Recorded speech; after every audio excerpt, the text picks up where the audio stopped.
Hi everyone, it's me, and today let's watch this video together. Let's start. Of all the characters I've ever done theories about, perhaps none is more hashtag relatable than Dib from Invader Zim. My name is Dib Membrane. Hi, I'm 12 years old, and I'm all that stands between Zim and the annihilation of our world. This poor kid's a theorist after my own heart. Oh sure, he sounds like a raving lunatic, but he's proven time and time again to be right about some of the universe's greatest mysteries, including the existence of aliens. Am I the only one here who sees the aliens sitting in class? Right there! You're crazy. What about his horrible green head? It's a skin condition. Plus, he wears a cool jacket. You all know how I feel about cool jackets. Hello Internet, welcome to Film Theory. Created by Matthew Patrick. Hello Internet, welcome to Film Theory. Hello. Hello. The show that's basically me pulling a dib for like 15 minutes every week. You see? Actual proof that all the things I've been saying are actually right. As you might be able to tell, today's theory is all about everyone's favorite invader, Zim. I am Zim! I am Zim! I am Zim! I am Groot. After the original A different aliens. I am Groot. Netflix movie Enter the Florpus came out in 2019, I wanted to do a Zim theory, but nothing I thought of at the time worked out. And yet there was something there, something that stuck with me in the back of my mind like some kind of small, insane robot. But then here at the top of the year, it all finally clicked. It clicked! After rewatching the series again, I think there's been a secret hiding in Invader Zim from the very beginning. A secret that turns the show's entire premise on its head. A secret that, unlike most of our theories, I think is actually intentional by the creators of the show. Today, I'm gonna prove to you that Professor Membrane, Earth's most renowned human person scientist and father of the proto-MatPat known as Dib, is actually an alien just like Zim himself. And now, the man without whom this world falls into chaos, and the inventor of Super Toast.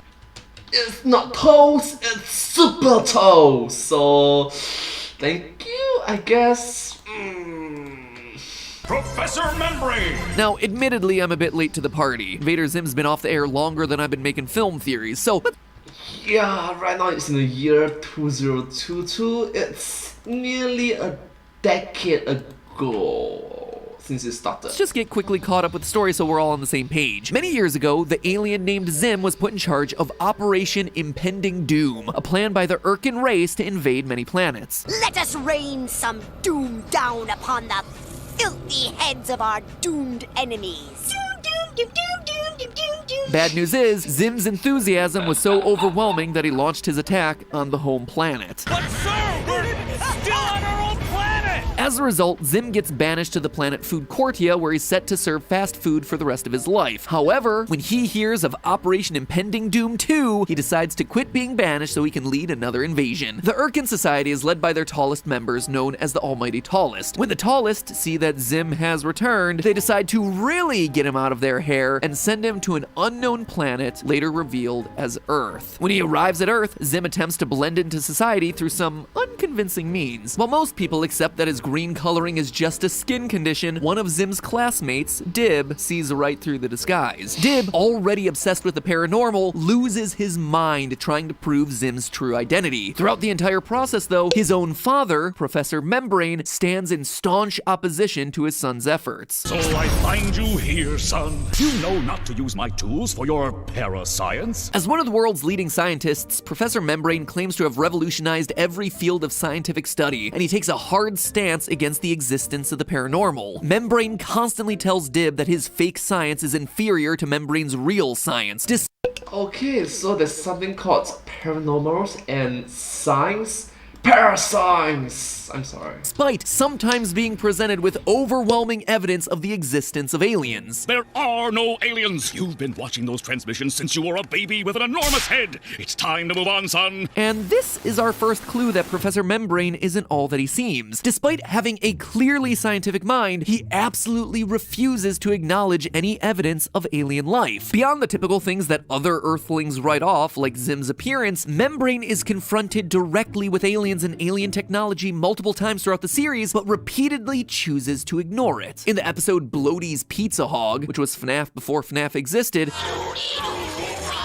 Dib and his sister Gaz call Membrane from a working Urcan spaceship. No reaction. Later, in the Invader Zim movie Enter the Florpus, he's confronted with a garage of evidence, but again, declares it all fake. As a man of science, I need proof, and I just haven't seen... Proof? How do you need more proof than this? Everything I've collected from my countless battles with Zim. I wish, just once, you'd have my back. Wishing isn't very scientific, son. And it only gets worse considering by the end of that movie, Membrane is abducted by Zim, taken to space jail, and surrounded by actual aliens. Rather than considering all the possibilities of such a wild discovery, Membrane instead acts like the whole thing was just a hallucination. Well, that was very convincing. Because it's real, Dad! He even admits confusion over the existence of his alien doppelganger Clembrain. I'm very confused right now. But continues to deny the existence of aliens, often going on TV to make such a claim, even at the expense of his own son. What about that glowing thing? Look at it! That's no human glow! Possibly a weather balloon. Or swamp gas. It's almost like he's trying to keep the public in the dark about aliens for some reason. Now, one obvious reason for this could be that Membrane himself is an alien. First, let's look at his character design, shall we? He wears a face-covering lab coat with goggles at all times. And I do mean all times. He's been dressed this way since he was a child. I asked Santa to bring me 12 cases of uranium-238. It's very similar in look to what we see members of the Urcan race wearing on the mothership. Tall-necked collars to hide the bottom of their faces. And the goggles would presumably hide his alien eyes. It's also worth noting that Membrane happens to have the exact same hairstyle as Zim's human disguise, which the wiki refers to as a shark fin haircut. Coincidence? Maybe, but perhaps most tellingly of all is Membrane's lack of ears. The show makes no small deal about Zim's lack of ears identifying him as an alien. And he's got no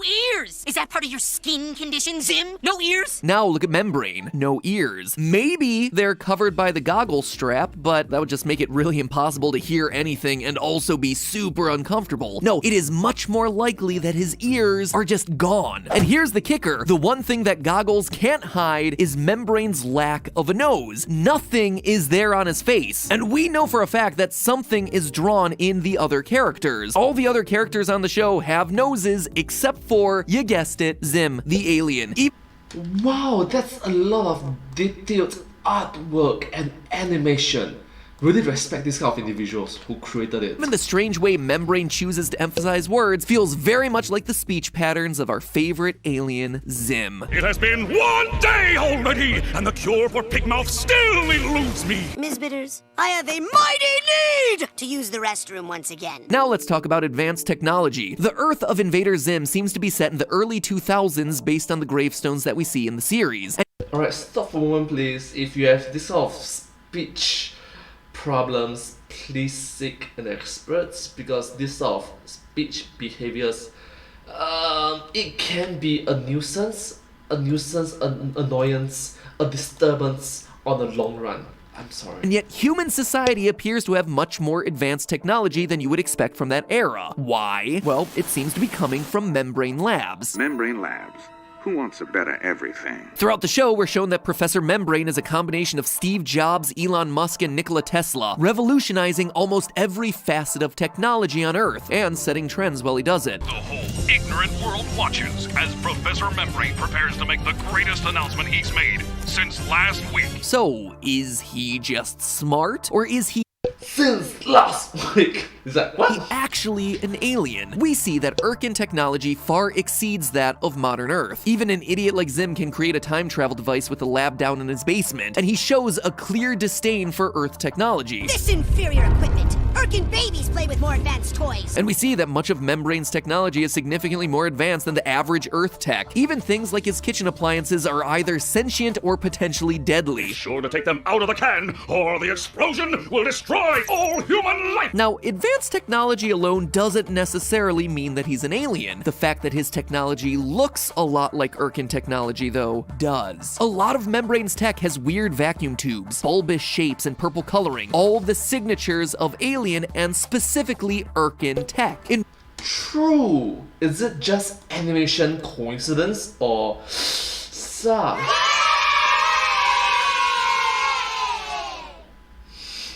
I'm sorry. One night, Membrane is able to add an entire wing onto his lab to research Gaz's pig girl mutation, which is something that we know Urcan technology does. And when it's done, it happens to look a lot like the inside of an Urcan base. But it all goes beyond mere aesthetics here. Membrane Labs tech is canonically Urcan. In one episode, Dib is taken captive by Zim. To escape, Dib needs to hack Zim's computer, and then this happens. I only hope the Urcans just happen to use the same operating system as me.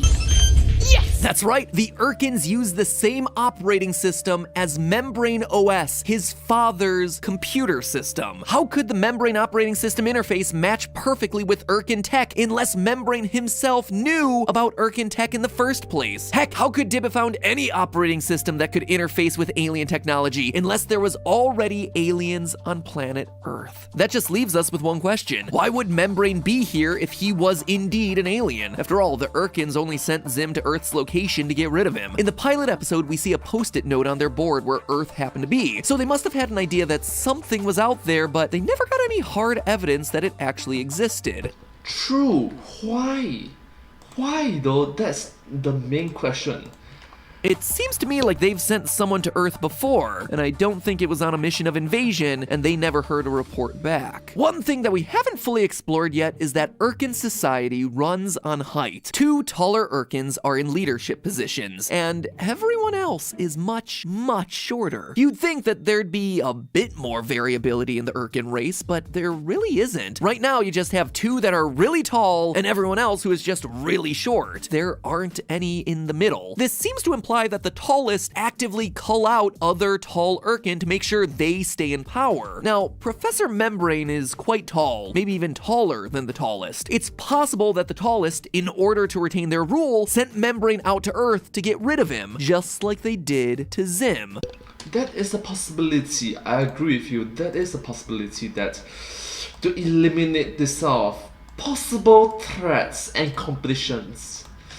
Only Membrane was smart enough to know what was going on. So rather than destroy Earth or call back to the mighty tallest, Membrane decided to conquer and rule the planet for himself. And honestly, this is exactly what he does. Once you understand that Membrane is an alien invader, things start to make a lot more sense. In this universe, humanity is kept stupid, fat, and helpless by the massive corporations, which are all owned by Membrane. His technology is ever present throughout Earth, from the skiffs that they use to transport captured children in school to the wrist devices worn by everyone on Earth. Even his commercials allude to a dark future where the technology turns on everyone. There may come a time when we, at Membrane Labs, stop making the world more amazing. That time is not now. Where Zim doesn't understand an invasion to be anything but reckless destruction, Membrane truly invaded and conquered Earth for himself. The new membracelet harnesses that childergy tomorrow.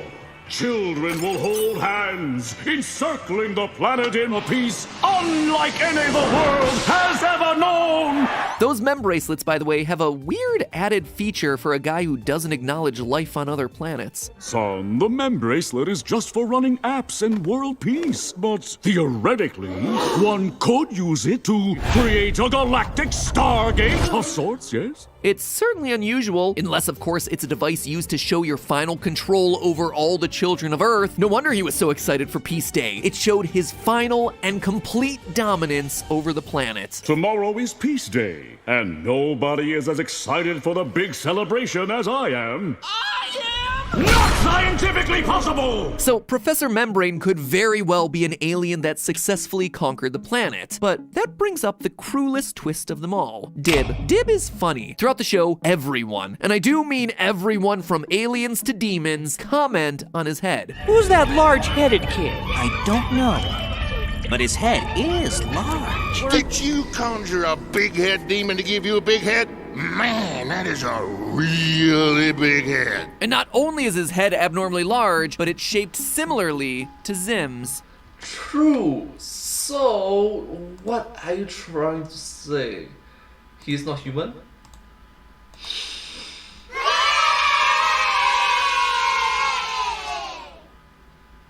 Wow. We also hear talk of Zim's inhuman organs and the fact that Gaz also has those same organs. Oh, my squeedly spooch! Squeedly spooch? Did you hear that, Gaz? That's no human organ. Humans don't have squeedly spooches. I've got a squeedly spooch. Oh sure, this could just be Gaz being sarcastic, or it could be that Gaz knows and is comfortable with her alien origins and her alien body parts. You don't say! Maybe this explains why she's Membrane's favorite child. We even have this one-off line from Dib early on in the series that never really goes anywhere and is never fully explained. I have vague memories of being taken on board of an alien ship as a baby. And I'm not sure, but I think they were doing tests on me. Trying to create some kind of genius super baby, perhaps? It all fits with this final little detail. You see, theorists, Membrane's children have no canonical mother. She doesn't appear in any pictures. She's not mentioned once by any character in the show, movie, or comics. No one questions her absence. This has led some fans to conclude that Dib and Gaz are clones of Professor Membrane, or at least were artificially created from his genetic material. And that is not just a theory. Eric Trueheart, one of the main writers of Invader Zim, has said that Dib, in a future episode had the show not gotten canceled, would have gone on a quest to find out why his life was so horrible, only to find out that he was a clone of his father. And I think you can see where this is going. Dib is obsessed with his quest to prove that Zim is an alien. He wants to expose the world to the fact that aliens exist, and that, in fact, one is living amongst them, undetected. But the cruelest irony of all is that he himself is an alien. He is an alien clone of his alien father. Throughout the entirety of this show's tragically short run, he's trying to expose everyone else to the truth without once realizing the truth for himself. But hey, that's just a theory. A film theory. And surely I can't be the only one coping with, well, everything by shopping online, right? No.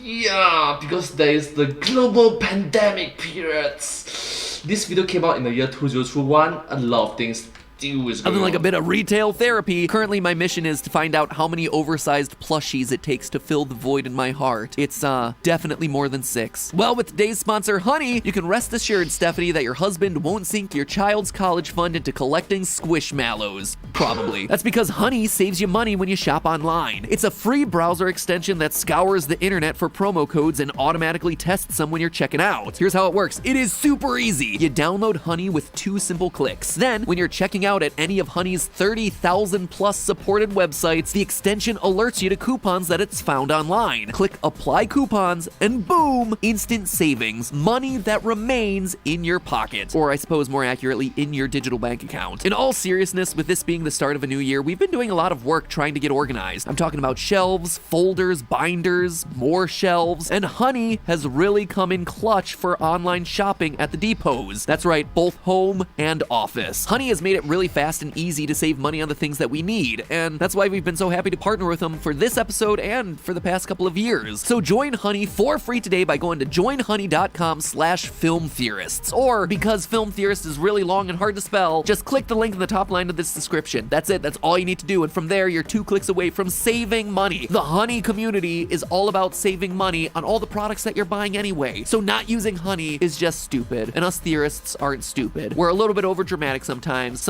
we're a bit of conspiracy theorists, but there's one thing that we're not, and that's stupid. Go get that 16-inch GR plushie that you've been eyeing since the beginning of this episode. You deserve it. Until next time, I'll see you next week.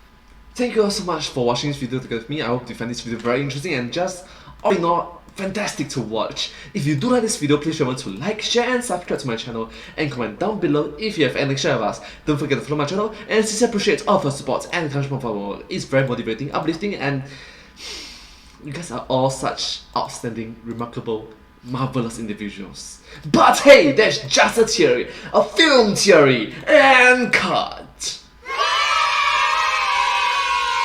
And I hope to see you all in my next video. Bye, subscribe!